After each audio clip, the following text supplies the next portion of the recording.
समात थी एक इस्लामाबाद हाई कोर्ट के अंदर, और दूसरी समात आज FIA की जो अदालत है बैंकिंग, उनकी जो करप्शन एंटी करप्शन कोर्ट है वहाँ पर शहबाज शरीफ केस के हवाले से थी। तो आज काफ़ी जो है वो चीखो पुकार दोबारा नज़र आई हमें उन लोगों से जिन्होंने मुल्क के ख़जाने को जो है वो दोनों हाथों से लूटा और हमें ये कहते रहे कि हमने एक धेले की जो है वो करप्शन नहीं की। तो सबसे पहले मैं बात करना चाहता हूँ मरियम सफदर के केस के हवाले से। ये केस बड़ा वाज़ेह है कि 90 की दिहाई के अंदर 4 फ्लैट्स जो हैं वो किकबैक्स के पैसों के ज़रिए, करप्शन के पैसों के ज़रिए, मनी लॉन्ड्रिंग करके ये 4 फ्लैट्स जो है वो नवाज़ शरीफ ख़रीदते हैं। और उसके ही मोज़ैक फोंसेका की जो है वो जो लॉ फर्म है उसका रिकॉर्ड मौजूद है, उसका डाटा मौजूद है कि जिसकी बेनिफिशियल ओनर जो है वो मरियम सफदर हैं। और मरियम सफदर ये उस टाइम के ऊपर ख़रीदी गई जब ये सब उस वक्त डिपेंडेंट से नवाज़ शरीफ के बच्चों की उम्रें उस वक्त इतनी ज़्यादा नहीं थी कि वो उस वक्त अरबों रुपए के मालियत के जो फ्लैट्स हैं उनको बरतानिया के अंदर जो है वो ख़रीद पाते।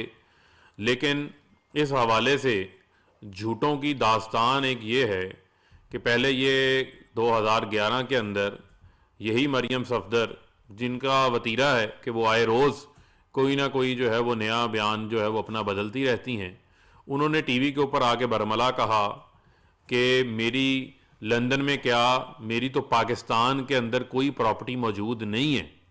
तो कोई तो शर्म होनी चाहिए कि वो रिकॉर्ड टीवी का इंटरव्यू जो है वो आज भी रिकॉर्ड का हिस्सा है।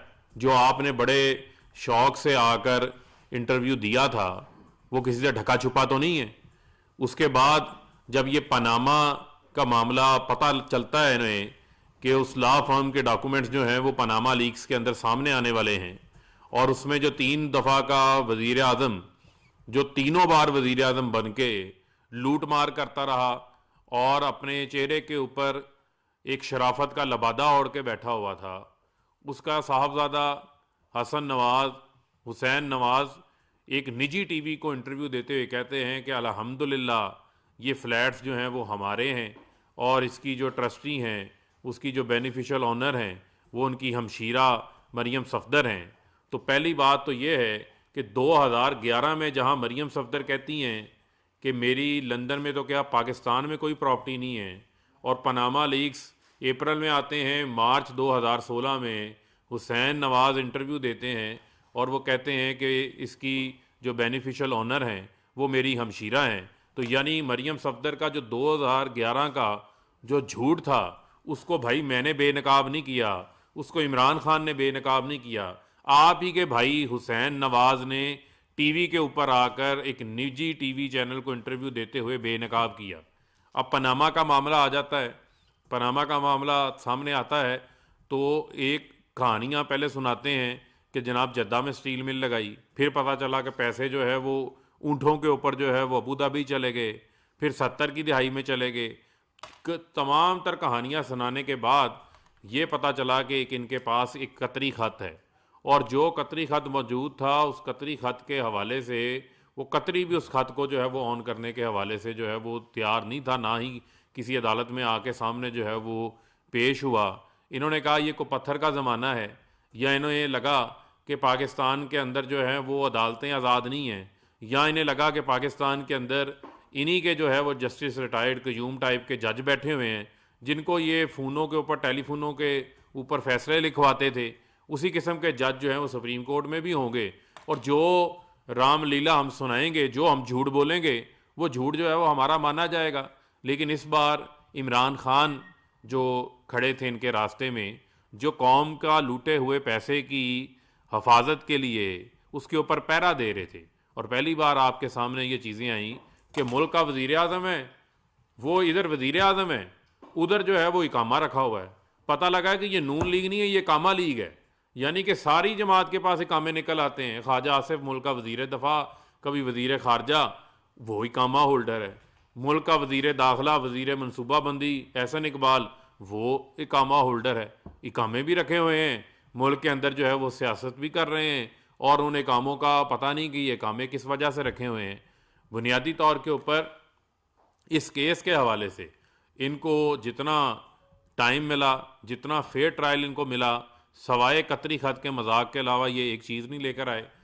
सवा तीन साल से 2018 जुलाई से इनकी जो है वो अपीलें दायर हुई हैं। 15 बार से ज़ायद जो है वो मरियम सफदर ने अपने केस के अंदर इन्होंने इल्तवा ली है। और मैं आपको ये बात बताना चाहता हूँ कि ये लोग जितना मर्जी इधर उधर भाग लें, आप मुझे ये बताएं कि अल्टीमेटली नून लीग की सियासत में ऑडियोज़ भी आ गई, वीडियोज़ भी आ गई, तमाम ब्लैकमेलिंग के बावजूद जाकर आजकल इन्होंने जरदारी के पांव पकड़े हुए हैं, उसके साथ बैठे हुए हैं कि जनाब आकर जो है वो आओ, लूटमार आपने भी की है, लूटमार हमने भी की है, आओ मिलके जो है वो इस लूटमार से किसी तरह जो है वो हम एनआरओ हासिल करें। वो एनआरओ तो खैर इनको नहीं मिलना। 3 साढ़े 3 साल से इन्होंने अपना पूरा जोर जो है वो इस हवाले से लगाया। मैं अपनी कौम को भी ये याद दिलाना चाहता हूँ कि ये इस केस की हकायक हैं, इसकी तफसीलात हैं, यानी कि आज तक जो लंदन के महलात हैं जिन्होंने तस्लीम कर लिए कि वो इनके हैं, जहाँ पर नवाज शरीफ भगोड़े बन के आज वहाँ बैठे हुए हैं, जो बैठकर वहाँ जिस किस्म की ज़ुबान इस्तेमाल करते हैं पाकिस्तान के इदारों के बारे में, जिस किस्म के हमदुल्ला महब जैसे मुल्क दुश्मनों से वहाँ मुलाकातें करते हैं, वो उन्हीं एवन फील्ड के फ्लैट 16A 17A जो 4 फ्लैट्स हैं, जो कि उन अरबों रुपए के मालियत के फ्लैट्स हैं, वहाँ बैठ के वो मुलाकातें होती हैं, वो किसी से ढकी छुपी नहीं है। आज तक उन 4 फ्लैट्स की रसीदें लाने के अंदर ये लोग जो हैं वो नाकाम रहे हैं। और मैं समझता हूँ कि जब तक ये उसके सोर्स नहीं बताएंगे, उसके ज़राए नहीं बताएंगे, तो मैं नहीं समझता कि उस हवाले से इनको किसी भी जगह से इनको कोई कानून की, मैं समझता हूँ कि जो हाकमियत है वो कायम करना इस हवाले से जो है वो बड़ी ज़रूरी है। और इन पटिशन्स का, इन अपीलों का फ़ैसला फौरी आना चाहिए। इसके ऊपर इल्तवाएँ जो हैं वो इनको किसी सूरत नहीं मिलनी चाहिए। अब मैं आना चाहता हूँ एक और करप्शन किंग है शहबाज शरीफ, जो कहते थे कि मैंने एक धेले की करप्शन नहीं की, मैंने एक धेले की करप्शन साबित हो जाए तो मैं सियासत छोड़ दूंगा, एक धेले की करप्शन साबित हो जाए तो मेरा नाम शहबाज शरीफ नहीं। लेकिन यहाँ पर धेले की नहीं, यहाँ पर जो है वो अरबों खरबों की करप्शन शहबाज शरीफ के ऊपर साबित हो रही है। कैसे साबित हो रही है? पहला केस नैब का केस, 7.5 अरब रुपए का टीटीओं का केस, कि सारी दौलत जो है वो टीटीओं से बढ़ जाती है, इनके अकाउंट्स में टीटियाँ आ रही हैं। वो लोग जो कभी बैरून मुल्क नहीं गए, वो मंजूर पापड़ वाला कभी बैरून मुल्क नहीं गया होगा, वो फेरी वाला भेरा के रहने वाला वो कभी बैरून मुल्क नहीं गया होगा, वो बैठ के लंदन से इनके अकाउंट में टीटियाँ लगा रहा है। ये कहानी इन्होंने बयान की।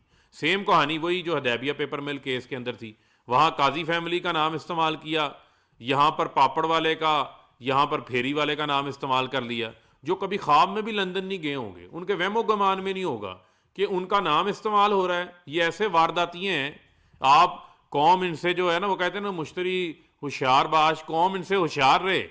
ये किसी का भी जो देखने वाले हैं मुझे, वो किसी का भी अकाउंट और उसका नाम इस्तेमाल कर सकते हैं। हो सकता है ये सामने बैठे किसी रिपोर्टर का नाम इस्तेमाल कर लें, ये कैमरामैन का नाम इस्तेमाल कर लें कि आप यहाँ पर बैठे हुए हैं और आपके नाम के ऊपर लंदन से टीटियाँ जो है वो सलमान शहबाज, हमजा शहबाज और इनके अकाउंट्स के अंदर आ रही हों। ये इस किस्म की इन्होंने वारदातें जो हैं वो डाली हुई हैं इस मुल्क के अंदर, जो अब इनकी सामने आ रही हैं। रमज़ान शुगर मिल के 14 मुलाजमीन, जिनकी तनख्वाह 10,000, 15,000, 20,000, 25,000, कोई क्लर्क है, कोई चाय पिलाने वाला है, कोई सफाई करने वाला है, कोई चपड़ासी है, उनके अकाउंटों के अंदर जो है वो पैसे डाले हुए हैं। मकसूद चपड़ासी कौन है ये आज तक बताने से जो है वो कासिर हैं। जो FIA ने रमज़ान शुगर मिल के अंदर जो केस सामने लेकर आए, 4 अरब रुपया मंजूर उसके मकसूद चपड़ासी के अकाउंट के अंदर आ जाता है।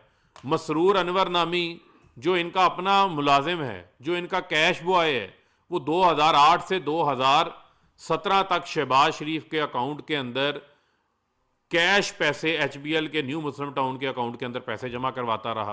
ये बताने से कासिर हैं। 17,000 ट्रांजेक्शन्स को जो है सामने आई, जो चालान सबमिट हुआ है FIA की अदालत में, और जब FIA का केस सुनने आता है आज उनके वकील नहीं पेश ही नहीं हुए।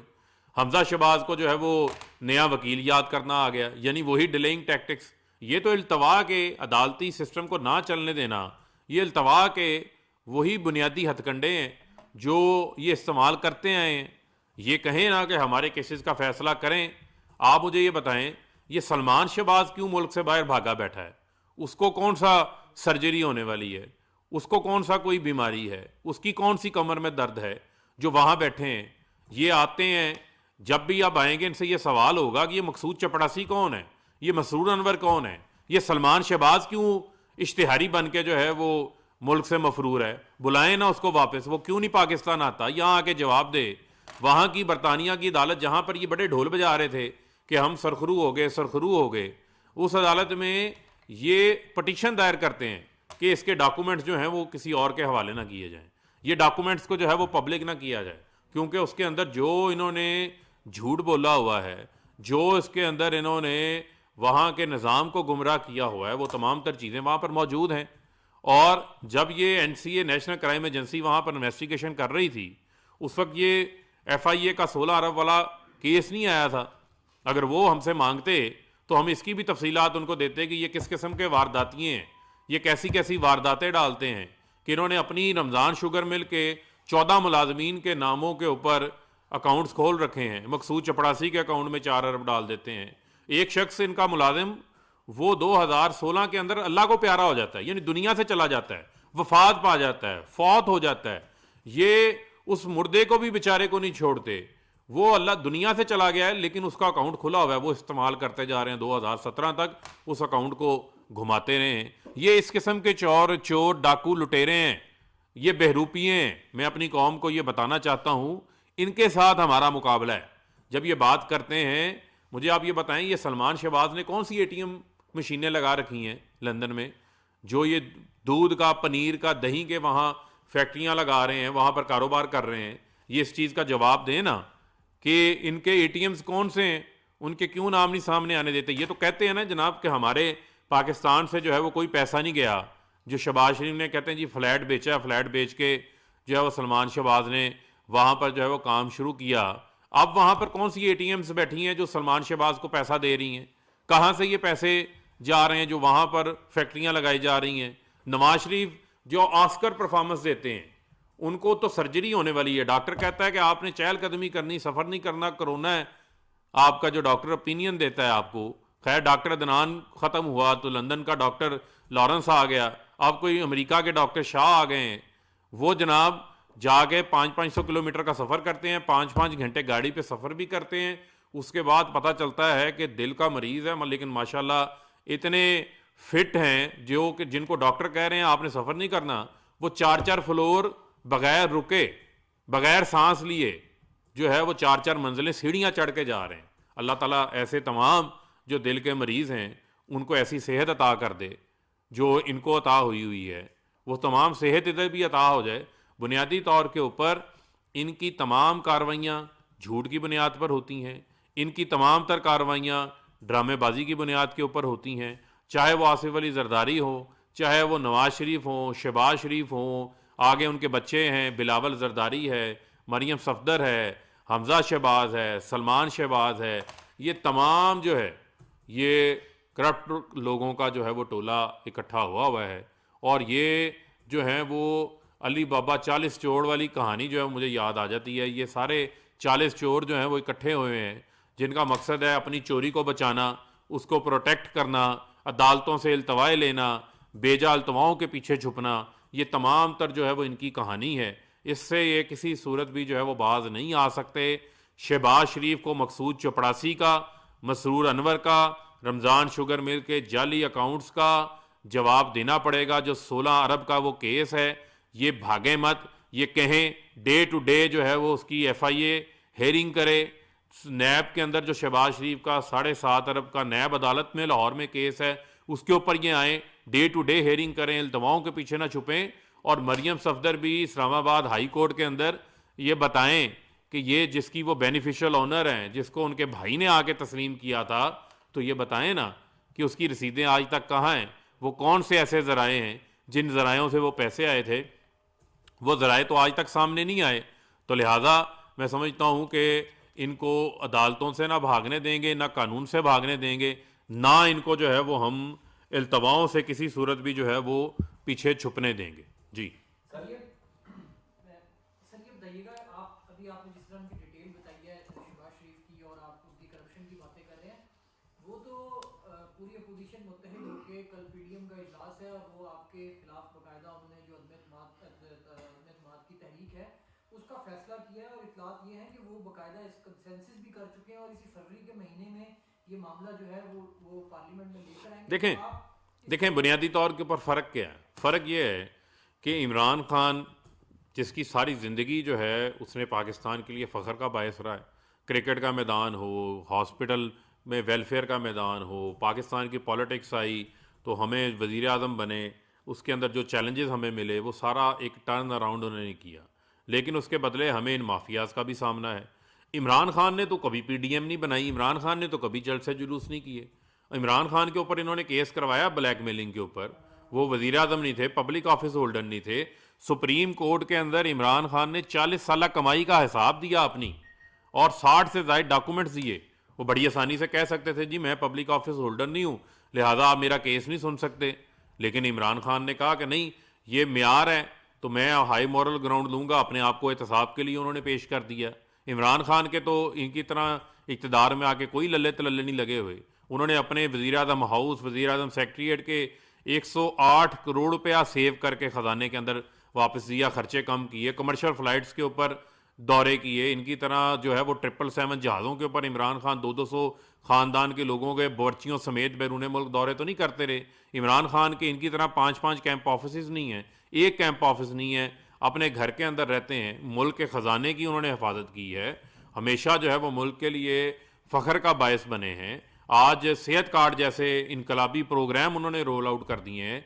ये तो सारा चोरों का जो गैंग है वो इक़्तिदार में बारियाँ इस वजह से लगाई हुई थी कि इनकी लूटमार जारी रहती रहे, अवाम का बेशक बेड़ा गर्क हो जाए। अपोजिशन कह रही है कि इस दफ़ा जो हमारी तैयारी है वो बड़ी भरपूर है तरीके एतमाद के हवाले से, और इमरान की जो कश्ती है वो डूबने जा रही है। देखें ये सवाल जो है वो अपोजिशन ये बात हर बार दोहराती है, टेंशन न लें हमारी भी तैयारी भरपूर है। आप अपने 25 से 30 लोगों का ही फिक्र करें, जब कोई भी बिल आता है, कोई भी अदम एतमाद आती है तो वो 25-30 लोग जो है वो कहाँ गायब हो जाते हैं। उनकी फ़िक्र करें, उनको देखें। लिहाजा इनकी तैयारियाँ शयारियाँ जो हैं वो हमेशा ये कहते हैं हमारी तैयारी होती है, लेकिन ये हमेशा जो है वो फ़ेल हो जाते हैं। अब भी ये फ़ेल होंगे। ये तमाम अपोजिशन जो है वो नाकाम अपोजिशन है, और ये अपोजिशन हुकूमत को नहीं गिराएगी।